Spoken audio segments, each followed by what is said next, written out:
So as a producer, I get involved in all different parts of the project, everything from working with our testers and QA department, to our engineers, to our artists.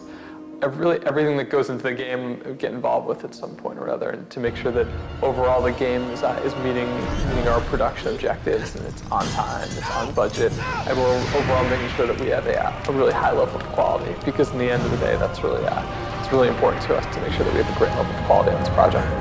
So in the past, I worked on Batman Vengeance for PlayStation 2, Xbox, and GameCube. I also worked on Batman Racing for PlayStation 1, Little Nicky and Batman for Game Boy Color systems, and of course I'm working on a Tom Clancy project right now, which should be available at the time Myst 3 PlayStation 2 is in stores, and of course working on Myst 3 PlayStation 2. I think people are most intrigued by Myst because it represents a completely different world. It's somewhere where people would want to go visit for a little while. Maybe they wouldn't want to stay there permanently, but it's just a lush world in terms of its images and the graphic quality. Everything from the huts in Riven and the beaches in Riven as well, to the original structures in Myst, to the unbelievable structures in Exile. It's a world where really it has its own visual graphic style, and I think that's what sets it apart. Our greatest challenge on Myst 3 PlayStation 2 was definitely making sure that the game was really, really high quality. We wanted the game to run at 60 frames per second everywhere. We didn't want to have any bumps or clicks in the frame rate. We really wanted to make sure that this was a really solid title for the PlayStation 2 user, that they really would have a great time and they would be able to see all the real detail that went into the game. Especially the artists at Presto did an incredible job building these structures, and we wanted to make sure that we did the justice on the PlayStation 2 system. There's really so many great aspects about the Myst franchise. Again, it's the accessibility and the overall graphic quality of the worlds. People are just really intrigued by this game, and they know the characters. People even love these characters. It's Atris and Catherine and overall the new characters that were introduced to in Exile. Well, just let me get my keys to unlock, Nishan, and we'll be off. Oh, and I'm interested in hearing what you've been up to. We moved here after Atris finished writing Relition. He wanted us to have a new home too.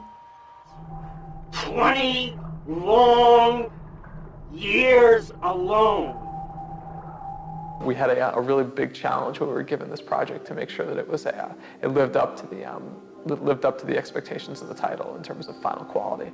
In the future, I think the Myst franchise is only going to grow more in popularity. I think more and more people are going to be exposed to these worlds, and we're going to open it up to a larger fan base. I think that's really what's most exciting about it. Now that we're able to put this game on PlayStation 2, more users of PlayStation 2 and more console users are going to have a chance to check this game out and see what all the hype is about and see why people are so intrigued by these worlds.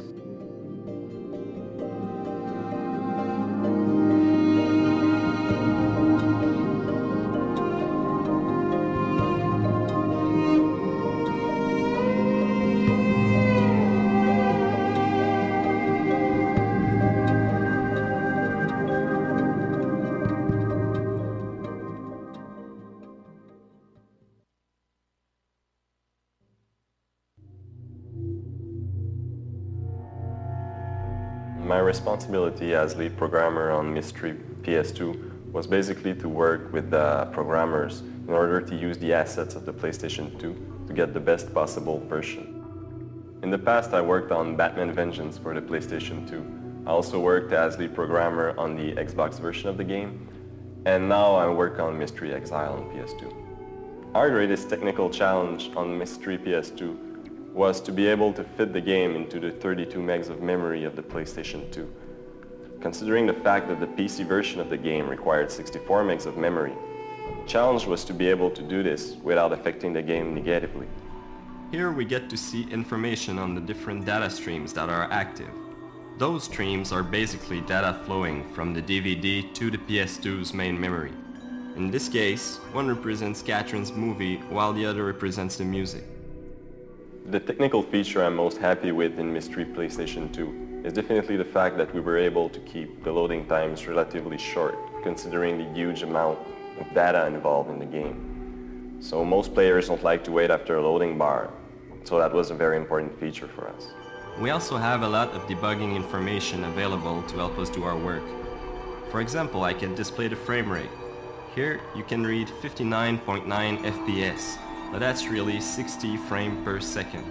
That's the maximum refresh rate of an NTSC TV screen.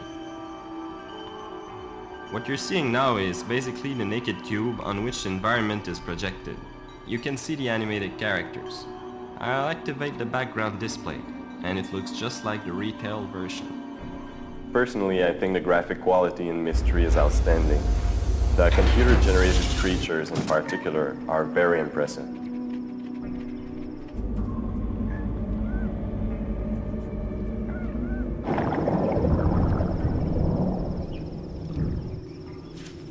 Considering the evolution of the first three Myst games, I hope to see future installments with more animations, more interactions, generally with more life and realism put into the worlds.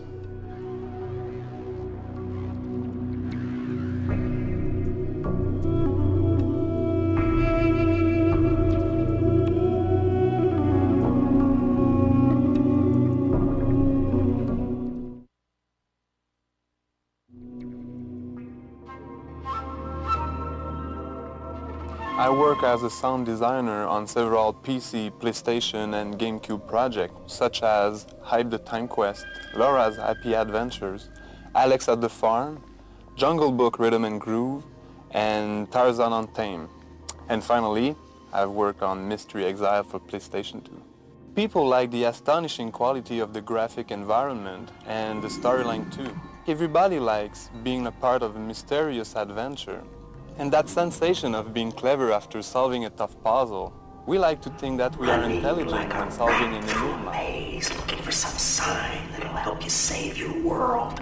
Is it over here? Is it over there? Is it someplace I can't find? This game was created with a personal computer technology in mind, using a hard drive support. So at first I thought it would be impossible to create this port on a PlayStation 2 without affecting the audio experience. But after many experiments, a solution was found, and now I'm really proud to recreate the same audio experience found on a PC and a Mac version. I had to create a couple of tricks in order to mix down several elements into one single piece to make it fit onto the PS2 sound memory. We found the original file, and my job was to downsize it as much as I could to save space. And after that, a mono file from the stereo. We can see both channels, left, right, as one channel. So I saved space right there. And at the end, I did the compression on the file, and I saved, again, a lot of space. What is great and original about Myst games is the supernatural atmosphere.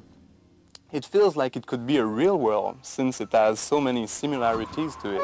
But there are many elements that bring you back into an imaginary world. This makes you feel like you are leaving the planet Earth to join something different, mysterious or out of this world. And that is what I like most about the Myst franchise. I would like to see more interaction with the people that live in the universes we explore. Well, my friend, I see you found the Relishon book. Catherine tells me you've been here for some time. Sorry if I've kept you waiting. Not only interact, but also talk to them, show them objects that were found, and maybe they can help with clues to puzzles.